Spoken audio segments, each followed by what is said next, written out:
वर्णानामर्थसङ्घानां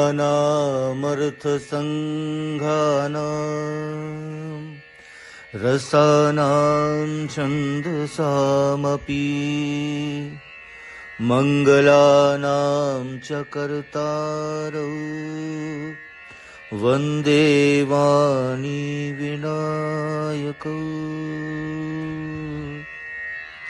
भगवान श्री राम को मनाने भरतलाल जी जब चित्रकूट जाते हैं, परिजन, पुरजन, गुरुजन, माताओं के साथ में सबकी यही अभिलाषा है, भगवान श्री राम वापस अयोध्या आ जाएं। भरत जी ने बहुत मनुहार की, पर भगवान श्री राम ने समझाया। वाल्मीकि रामायण में कहा है, पितुर्वचन उल्लंघ्ये, जो अपने पिता की वचनों की उपेक्षा करता है उसका जीवन तो मृत व्यक्ति के समान है। भगवान ने बहुत समझाया। भरत जी ने कहा, पर मैं आपके बगैर कैसे रहूंगा प्रभु? भगवान ने कहा, इसका उपाय है मेरे पास में। अपनी चरण पादुकाएं भरत जी को प्रदान कर दी। प्रभु कर कृपा पावड़ी दीनी, सादर भरत शीस धर लीनी। भरत मुदित अवलंब रगेते, अस सुख जस सिय राम रहीते। चरण पीठ करुणा निधान की, जन जुग जामिक प्रजा प्राण की। भगवान ने कहा, ये मैंने अपनी चरण पादुकाएं तुम्हें दी भरत, इनसे तुम्हें बहुत अनुराग है। इनकी साक्षी को मानकर, इनकी साक्षी में तुम ये अयोध्या का कार्यभार संभालो।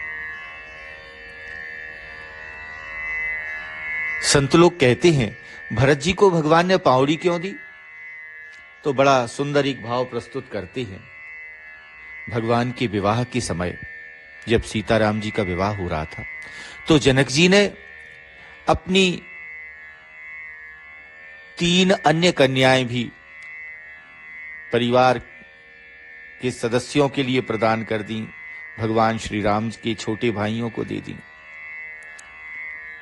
मांडवी देवी का विवाह भरत जी से हुआ, उर्मिला देवी का विवाह लक्ष्मण जी से हुआ, और श्रुतकीर्ति देवी का विवाह शत्रुघ्न जी से हुआ। विवाह के समय बहुत सारी रस्म होती हैं, परंपराएं होती हैं। तो एक जूता छिपाई का नेग था, जो मिथिला की स्त्रियों ने भरत जी के साथ में एक मजाक कर दिया। एक बहुत सुंदर वस्त्र में भगवान की जूतियां छिपाई और एक आले में रख दी। सबसे पहले तो वो भगवान के ही पास गई, श्री राम जी से कहा, प्रभु ये हमारी कुलदेवी है, इनकी आप पूजन कीजिए। भगवान ने कहा, देखो भाई, यदि कुलदेवी की पूजन करनी होगी तो हम अपनी अयोध्या की देवी की करेंगे।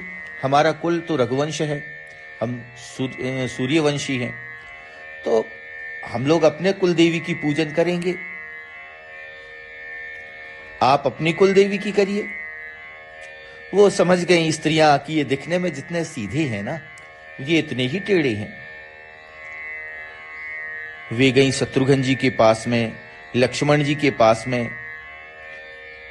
उन लोगों ने देखा बड़े भैया ने मना कर दिया है, तो वो तो साफ मुकर गए।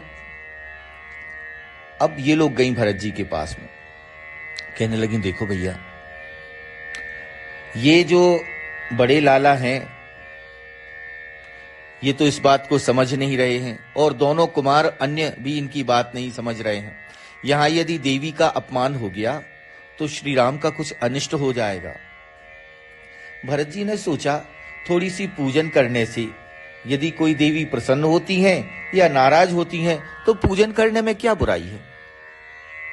उन्होंने जैसे विधि विधान से बताया था मिथिला की स्त्रियों ने वैसे ही पूजन कर दी। पूजन करने के बाद में जब प्रणाम किया भरत जी ने तो वे स्त्रियां हंसने लगीं और उन्होंने उस कपड़े को हटाकर भगवान की जूतियां दिखा दी। वो हंस रही थी, मजाक उड़ा रही थी, पर भरत जी गदगद हो गए। उन्होंने सभी को प्रणाम किया, कहा, हे देवियों, आपने बड़ी कृपा की। मेरे विवाह के समय मेरे आराध्य के चरण कमलों की पूजन करने का, उनकी पादुकाओं की पूजन करने का जो मुझे आपने अवसर प्रदान किया है, मेरा तो जीवन कृतार्थ हो गया। भगवान श्री राम के लिए जब ये बात मालूम पड़ी तो भगवान ने हृदय से लगा लिया भरत जी को। उसी चीज का स्मरण करके भगवान ने चित्रकूट में भरत लाल जी के लिए अपनी पावनी प्रदान कर दी और भरत जी ने भी सादर अपने मस्तक पर वे पादुकाएं रखकर और अयोध्या के लिए गमन किया। बोलिए सियावर रामचंद्र की जय।